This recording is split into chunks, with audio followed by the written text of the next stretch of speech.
23 April 2021, cukup setahun Kuala Lumpur sebagai hos Ibu Kota Buku Dunia 2020 bersempena Hari Buku dan Hak Cipta Sedunia. Tanggungjawab itu diterima daripada Pertubuhan Pendidikan, Sains dan Kebudayaan Pertubuhan Bangsa Bersatu UNESCO bagi mempromosi pembudayaan ilmu melalui aktiviti membaca dan aktiviti hiliran industri perbukuan. Tahun 2021, Tbilisi, Georgia pula akan mengambil peranan dari Kuala Lumpur. Ikuti laporan yang disediakan wartawan Asri Syafiee di sebalik Hari Buku dan Hari Hak Cipta Sedunia. Ibu Kota Buku Dunia atau World Book Capital merupakan program UNESCO yang dimulakan pada tahun 2001 dengan Kota Madrid, Spanyol menjadi tuan rumah pertama. Di sebalik Hari Buku dan Hak Cipta Sedunia, misi utama negara yang masih belum tercapai adalah sasaran 0.1% terbitan jodol buku baharu daripada jumlah semasa penduduk negara. Ia juga merupakan salah satu prasyarat pengiktirafan negara maju. Kita perlu memenuhi syarat iaitu 0.1% jumlah buku baru atau judul baru setiap tahun berdasarkan nisbah jumlah penduduk. Jadi kalau 30 juta, sepatutnya tiap-tiap tahun mesti ada 30,000 judul terbitan baru. Dan ini hanya dapat dilakukan dengan sinergi semua penerbit, Dewan Bahasa Pustaka, penerbit lain, penerbit universiti, melalui MAPIM dan penerbit swasta, baru kita dapat mencapai jumlah itu. Maklumat yang diperolehi dari Perpustakaan Negara Malaysia yang merupakan agensi bertanggungjawab menyelia serta mengeluarkan International Standard Book Numbers ISBN di negara ini mendapati permohonan ISBN pada tahun 2016 dicatat hampir 25,000, berkurangan pada 2020 hanya sekitar 20,500 sahaja.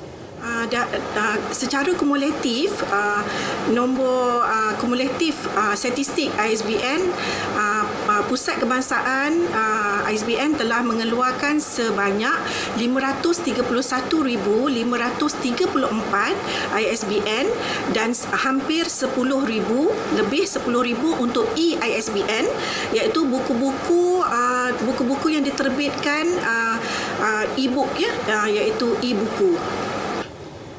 Pusat Bibliografi Negara hanya menerima sekitar 19,500 jodol pada tahun 2016 dan menyusut pada tahun 2020 sebanyak lebih 4,000 jodol buku, menjadikan jumlah serahan mengikut bahan Akta 331 sebanyak 15,000 jodol sahaja.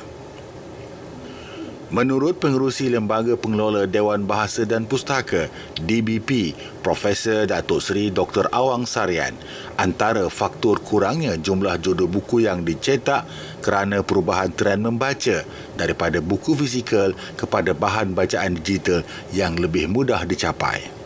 Yang kedua juga saya kira dalam konteks Malaysia ini, kesan daripada perubahan dasar yang tidak atau kurang menentu.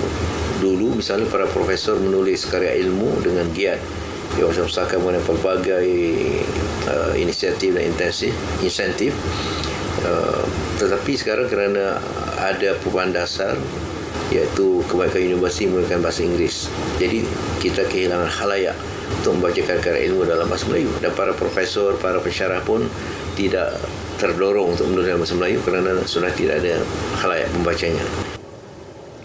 Meskipun begitu, Perpustakaan Negara Malaysia menyediakan insentif kepada penulis dengan membuat pembelian terus daripada mereka bagi memastikan manfaatnya terus diterima.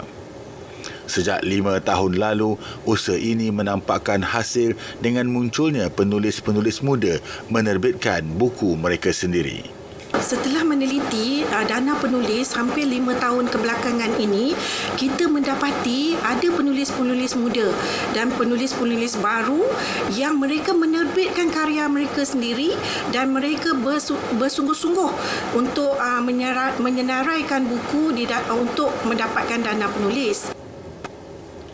Walaupun hos Ibu Kota Buku Dunia 2021 diambil alih Tbilisi selepas ini, Kuala Lumpur akan tetap bersemangat menyemarakkan industri perbukuan dengan memastikan sasaran UNESCO tercapai. Penetapan kotak atau nisbah penerbitan buku komersial dan tidak bernilai komersial harus diperkenalkan. Ini bagi mengimbangi pembangunan minda masyarakat dalam usaha membina sebuah negara bangsa yang unggul. Selamat Hari Buku dan Hari Hak Cipta Sedunia. Laporan Asri Syafi'i untuk Berita RTM.